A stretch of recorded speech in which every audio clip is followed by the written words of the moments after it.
Amis voyageurs, bonjour.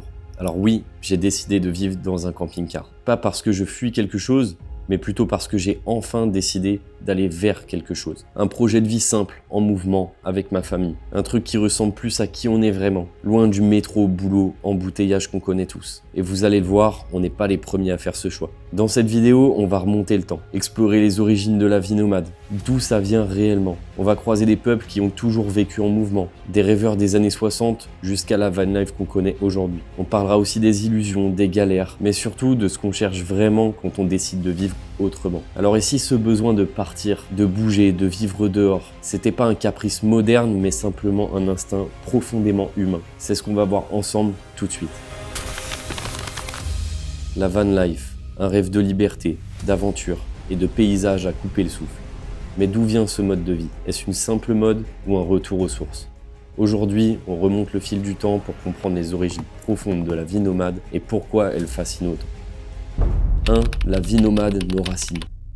Pendant plus de 95% de l'histoire humaine, nous étions nomades. La chasse, la cueillette, la pêche, nos ancêtres bougeaient en fonction des saisons, des migrations animales, des ressources disponibles. Ce n'était pas un choix, mais une nécessité. La sédentarisation n'arrive qu'il y a environ 10 000 ans, avec l'invention de l'agriculture. Mais partout dans le monde, des peuples comme les Touaregs, les Mongols ou les Inuits ont gardé ce mode de vie mobile, adapté à des environnements hostiles, souvent avec ingéniosité. Tentes, yourtes, traîneaux, dromadaires, et j'en passe. Être nomade, c'était vivre au rythme du monde. C'était aussi être vulnérable, mais incroyablement libre.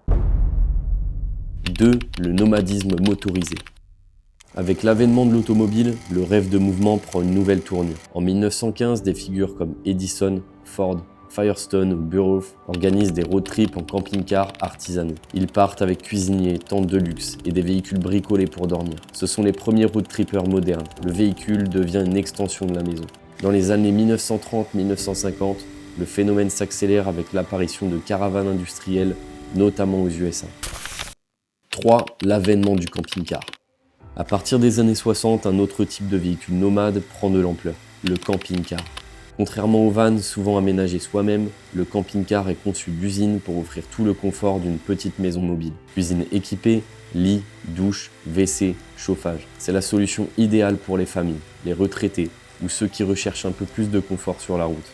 En Europe comme en Amérique du Nord, les camping-cars deviennent synonymes de liberté maîtrisée. Ils ouvrent la voie à un tourisme itinérant grand public. Mais avec leur taille vient aussi le contraire. Stationnement limité, consommation élevée, dépendance aux infrastructures. 4. La van life comme contre-culture. Dans les années 60, un vent de contestation souffle. La jeunesse rejette la société de consommation et le rêve américain classique. Elle cherche autre chose, la nature, la simplicité, la spiritualité. Le combi Volkswagen devient le symbole de cette liberté. Pas cher, modulable, il permet de vivre sur la route, seul ou en communauté. Le mouvement hippie, inspiré par des figures comme Jack Kerouac, incarne cette vie de bohème moderne. Le van devient alors bien plus qu'un véhicule, un acte politique, un refus du système. La van life 2.0, Instagram et vie connectée. When I'm at home, I'm constantly buying shit on Amazon. Constantly. I'm like, oh, I need this, I need that, I need all these things. But then when I'm traveling, I don't do any of that. It's like I buy gas, I buy food, that's it.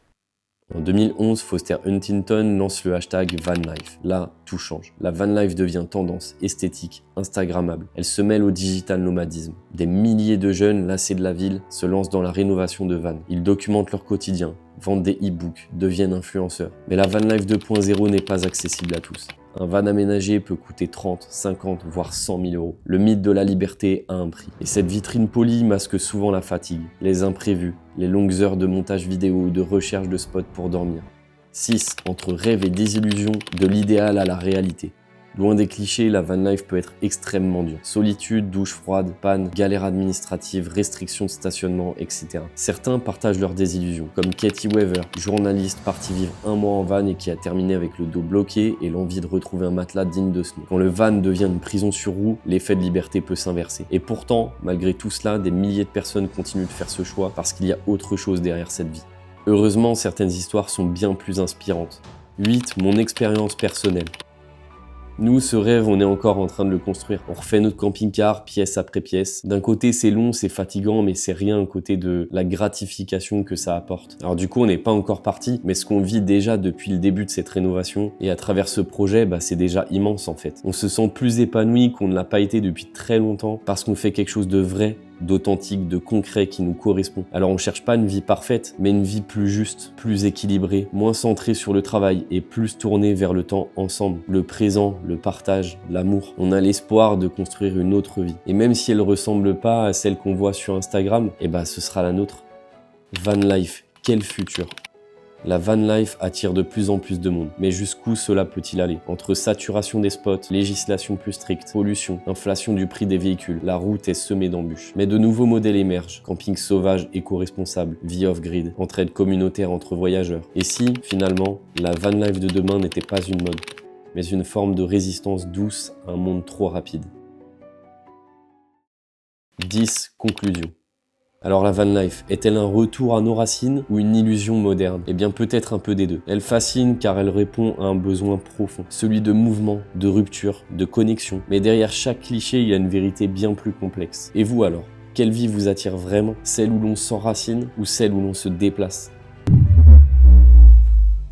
Alors vous en pensez quoi? C'est plutôt un phénomène de mode ou bien un mode de vie à long terme? Je suis vraiment curieux d'avoir vos avis dans les commentaires. Aussi, dites-moi ce que vous avez pensé de ce nouveau format. C'est une première pour moi, ça m'a pris beaucoup de temps à monter, mais j'ai pris un vrai plaisir à le faire. Allez, je vais vous laisser là-dessus et je vous donne rendez-vous pour l'épisode 3 de la rénovation de notre camping-car qui va arriver très bientôt.